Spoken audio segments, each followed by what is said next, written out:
जय श्री राम मित्रों, कैसे हैं आप सभी। उम्मीद है सभी अच्छे होंगे। तो फ्रेंड्स, मैं आज आपके लिए एक वीडियो लेकर के आया हूं। आरजे रौनक भाई के चैनल का ये वीडियो है जिसका टाइटल है crisis of Bangladeshi Hindus. Bangladesh news latest RJ Raunak भाई का वीडियो है। इनके चैनल को आप सब्सक्राइब करें, इनके वीडियोज़ को शेयर किया करें। बहुत ही कमाल के वीडियोज़ बनाते हैं, आई ओपनिंग वीडियोज़ होते हैं।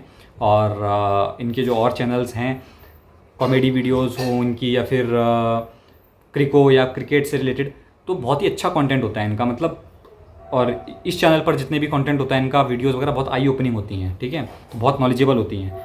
तो इसमें भी कोई ऐसी बात नहीं है कि ऐसी बन जाती हैं वीडियोस। काफ़ी मेहनत लगती है, पूरा डेटा कलेक्ट करते हैं ये भाई, तो मेहनत लगती है। तो आप इनको सपोर्ट अवश्य से करें, ठीक है। बाकी अगर आपको ऐसी और कंटेंट चाहिए तो मुझे भी थोड़ा प्यार दिखाएं। तो आइए अभी देखते हैं क्या है ये वीडियो। क्राइसिस जो चल रहा है बांग्लादेश में, जैसा कि हम जानते हैं बांग्लादेशी हिंदूज़ के साथ।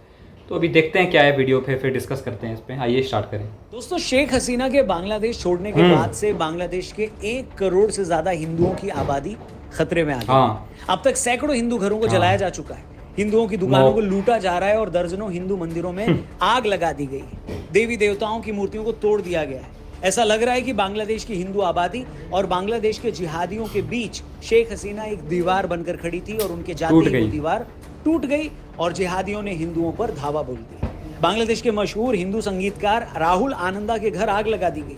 Twitter voices of Bangladeshi Hindus ने सिर्फ कल में ऐसी 50 घटनाओं की डिटेल दी है जहां हिंदुओं के घरों, दुकानों और मंदिरों पर हमले किए गए। एक घटना में तो हिंदू टीचर मृणाल कांति चैटर्जी की इस्लामिक जिहादियों ने हत्या कर दी। देश के सबसे बड़े अंग्रेजी अखबार टाइम्स ऑफ इंडिया की रिपोर्ट के मुताबिक बांग्लादेश के रंगपुर में आवामी लीग से जुड़े एक हिंदू काउंसलर हराधन राय और उनके भतीजे को जिहादियों की भीड़ ने मार डाला। फेनी में दुर्गा मंदिर पर हमला कर दिया गया। हिंदुओं के शमशान घाट की जमीन पर जबरदस्ती कब्जा कर लिया गया। पार्वतीपुर में काली माता के मंदिर समेत 5 मंदिरों में तोड़फोड़ की गई। सिताबगंज में हिंदुओं के घरों पर हमले किए गए। यहाँ हम जगह और लोगों के नाम लेकर एक एक घटना का जिक्र इसलिए कर रहे हैं जहाँ पे शांति के दूत है ना, वहाँ पे ये सब होता है। लफाजी कर रहे हैं, एवं ही बात कर रहे हैं ना। ये वो घटना देखो, शांति के दूतों की फौज है। अखबारों में भी रिपोर्ट हुई।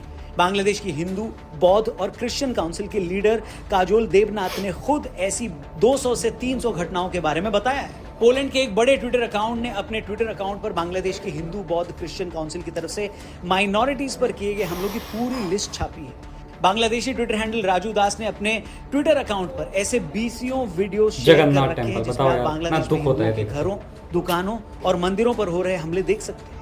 कितने ही वीडियोस में हिंदू परिवार घर के अंदर बंद हैं और बाहर इस्लामिक जिहादियों की भीड़ दरवाजा खटखटा रही है। घर के अंदर घबराए लोग मदद के लिए फोन कर रहे हैं। लोगों का रो रो कर बुरा हाल। हमारा चैनल राजू दास के ट्विटर अकाउंट पर शेयर किए गए इन वीडियोस की ऑथेंटिसिटी कंफर्म तो नहीं कर सकता, मगर इन वीडियोस में आप देख सकते हैं कि कैसे एक वीडियो में बोगरा डिस्ट्रिक्ट के एक इलाके में हिंदुओं के घरों पर हमला किया जा रहा है। एक दूसरे वीडियो में एक हिंदू लड़की रोते हुए बांग्ला भाषा में अपना दर्द बयां कर रही है। एक वीडियो चटगांव का है जहां जिहादियों की भीड़ ने शनि मंदिर में आग लगा दी है। ऐसे एक नहीं, कम से कम 20 वीडियोस इस अलग अलग सोशल मीडिया अकाउंट्स पर वायरल हैं। हिंदुओं पर हमले की खबरों से पूरा सोशल मीडिया, प्रिंट मीडिया और टीवी चैनल्स भरे हुए हैं। ये सारे हमले एक बड़ा सवाल खड़ा करते हैं कि अगर कुछ दिन पहले शुरू हुआ छात्र आंदोलन सच में रिजर्वेशन के खिलाफ था, हिंदुओं से क्या सच में लोगों का गुस्सा हिंदुओं के घर पे क्यों था, तो आज ये लोग हिंदुओं पर हमला क्यों कर रहे? वो तो एक बहाना था। अब तो लगभग रिजर्वेशन भी खत्म हो चुका है। शेख हसीना भी देश छोड़कर जा चुकी। तो फिर ये हिंदुओं पर, हिंदुओं के घरों पर, हिंदू मंदिरों पर हमला करके किस बात का गुस्सा निकाल रही है लोग? इसलिए हमने अपने पिछले वीडियो में कहा था कि आंदोलन करने वाले ज्यादातर लोग छात्र हैं ही नहीं, छात्रों की शक्ल में जमात और बांग्लादेश नेशनल पार्टी के जिहादी हैं जो बरसों से वहां की हिंदू कौम के खून के प्यासे थे। ये वो लोग हैं जो पूरी तरह से हिंदुओं को बांग्लादेश से भगाना चाहते हैं। ये वो लोग हैं जो हिंदुओं की दुकानों और मकानों पर कब्जा करना चाहते हैं। ये वो लोग हैं जिन्होंने सेक्युलर वैल्यूज पर बने बांग्लादेश को इस्लामिक स्टेट बनाने के लिए मुजीबुर रहमान की बन जाएगा वो इस्लामिक स्टेट। जिन लोगों को पता नहीं उन्हें बता दें, जब बांग्लादेश बना था तो उसके संविधान भारत में खुद ऐसी स्थिति हो रखी है गया था, मगर मुजीबुर रहमान की हत्या के बाद संविधान में सेक्युलर शब्द की जगह इस्लामिक स्टेट शब्द डाल दिया गया। और आज शेख हसीना देश की पीएम नहीं रही, पुलिस और आर्मी की तरफ से इनको भी फ्री हैंड मिल गया है। तो ये लोग फिर से हिंदुओं पर हमले करने लग गए। और बांग्लादेश पर हिंदुओं पर ये कोई पहला हमला नहीं है दोस्तों। 2001 में जब बांग्लादेश में खालिदा जिया की सरकार आतंकियों की सरकार उसने सिस्टमैटिक तरीके से पूरे देश में हिंदुओं के खिलाफ हिंसा छेड़ दी थी। वो हिंसा उस वक्त पूरे 150 दिनों तक चली। इस हिंसा में हिंदुओं के खिलाफ 18,000 से ज्यादा क्राइम किए गए। 1,000 हिंदू औरतों के साथ गलत काम किया गया। हालत ये थी कि उस हिंसा के बाद एक साथ 5 लाख हिंदुओं को बांग्लादेश छोड़कर भारत आना पड़ा था। और अगर आप बांग्लादेश की पूरी हिस्ट्री देखें तो ये इतिहास वहां की हिंदू कौम पर हमलों से भरी पड़ी है। हम लोग 71 की बात करते हैं तो खुद को शाबाशी देना नहीं भूलते कि कैसे हमने उस वक्त पाकिस्तान को हराया और पूर्वी पाकिस्तान को बांग्लादेश बनने में मदद की। मगर हम इस बात को भूल जाते हैं कि 71 की लड़ाई से पहले पाकिस्तानी फौज के आदेश पर सबसे ज्यादा हत्या उस वक्त के पूर्वी पाकिस्तान के हिंदुओं की गई। एक एस्टीमेट के मुताबिक पूर्वी पाकिस्तान में भड़के आंदोलन को दबाने के लिए पाकिस्तानी फौज ने उस वक्त 30 लाख लोगों की हत्याएं की, जिनमें मरने वालों में ज्यादातर हिंदू थे।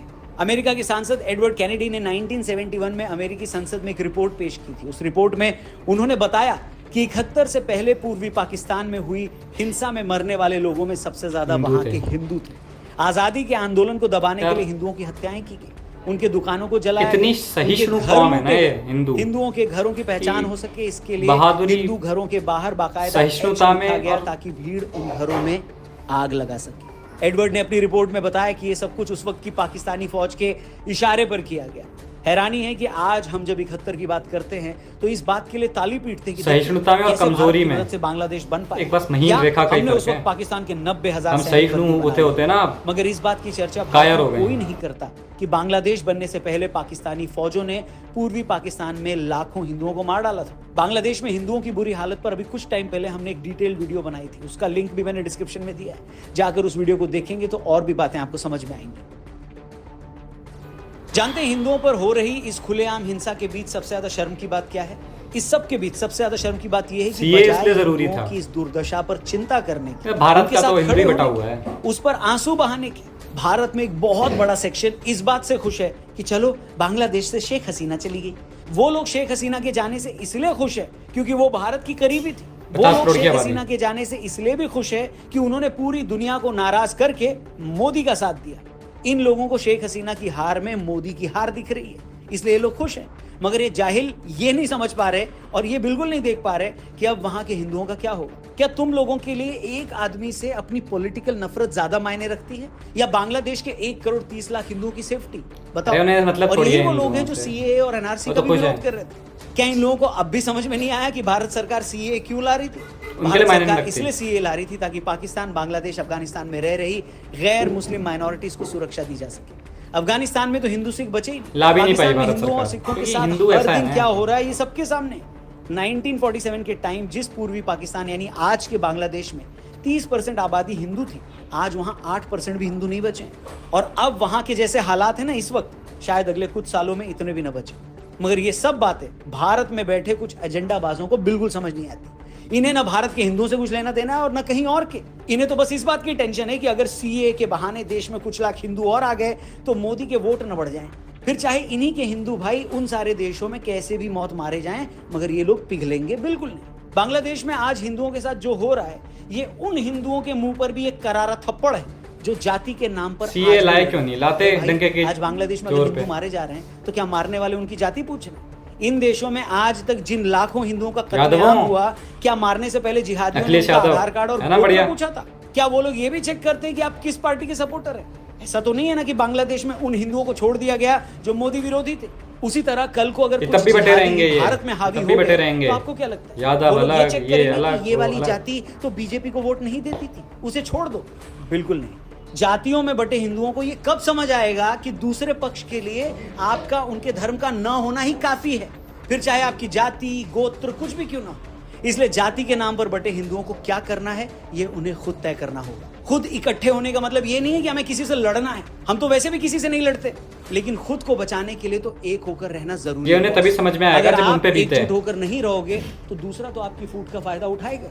आज बाबा रामदेव से लेकर सदगुरु जग्गी वासुदेव तक सभी बांग्लादेशी हिंदुओं के साथ हो रहे जुल्म को लेकर परेशान है। भारत सरकार का भी ये फर्ज है, रिस्पॉन्सिबिलिटी है कि वो अपनी हैसियत और ताकत का इस्तेमाल करके बांग्लादेश की फौज और वहां की आने वाली इंटरिम सरकार को ये मैसेज दे कि वहां की हिंदू कम्युनिटी के साथ कुछ भी नहीं होना चाहिए।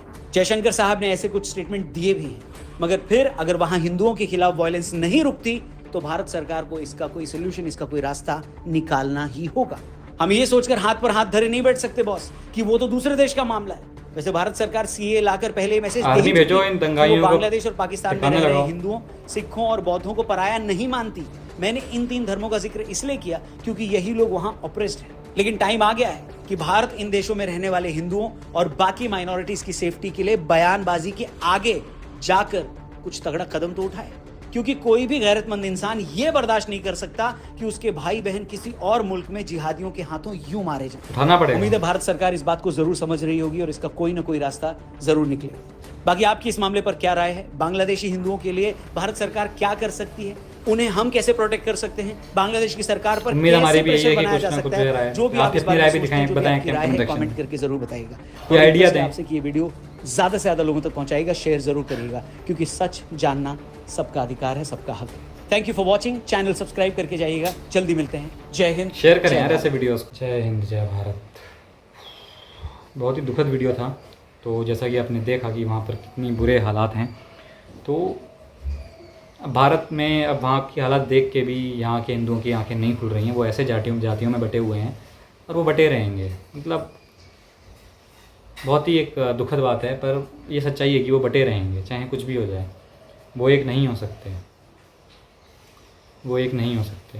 तो हिंदू डिज़र्व भी करता है यही, मार खाना, अपने मुल्क से बेदखल होना। तो हिंदू डिज़र्व करता है बेसिकली, क्योंकि एक ही नहीं है। शर्म आनी चाहिए आपको कि पूरे एक ग्लोब में आपका एक देश नहीं है।